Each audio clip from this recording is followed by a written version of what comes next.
Hey guys, welcome to my mini blog. So ఈరోజు అయితే నేను లీజింగ్ ఆఫీస్కి నా పార్టీకి జిమ్ చేసుకుందామని వస్తే ఇక్కడ free ice cream, root beer and coke ఇస్తున్నారన్నమాట. సో నేనైతే తీసుకుందామని వచ్చాను. Oh my gosh, flavor this one. It's just so there's Coke and then there's root beer and then there's vanilla ice cream. So నేనైతే అక్కడ ఉన్న స్కూప్తోని ఆ కప్లో ice cream అయితే తీసుకుంటున్నాను.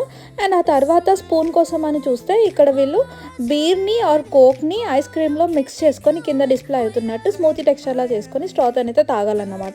సో నాకైతే ఉత్తి ఐస్ క్రీమ్ ఇవ్వని అని చెప్పి బాయ్ బాయ్ అని చెప్పేసి బయటకు వచ్చేసాను. అండ్ బయటకు వచ్చాక Friday evening and 6 o'clock leasing office closing time. And Monday May 27th memorial day, long weekend వచ్చింది. సాటర్డే, సండే, మండే హాలిడే వల్ల ఫ్యామిలీ అండ్ చిల్డ్రన్స్తో వీళ్ళందరూ చిల్ అవుతున్నారు. నేనైతే ఈ ఐస్ క్రీమ్ని స్ట్రాతో తాగాలా తినాలా అర్థం కాక ఇంటికైతే నడుచుకుంటూ వెళ్తున్నాను. ఎలాగే ఇంటికి వెళ్తున్నాను కదా, స్పూన్తోనైతే ఐస్ క్రీమ్ తినేసేస్తాను. మీకైతే బాయ్.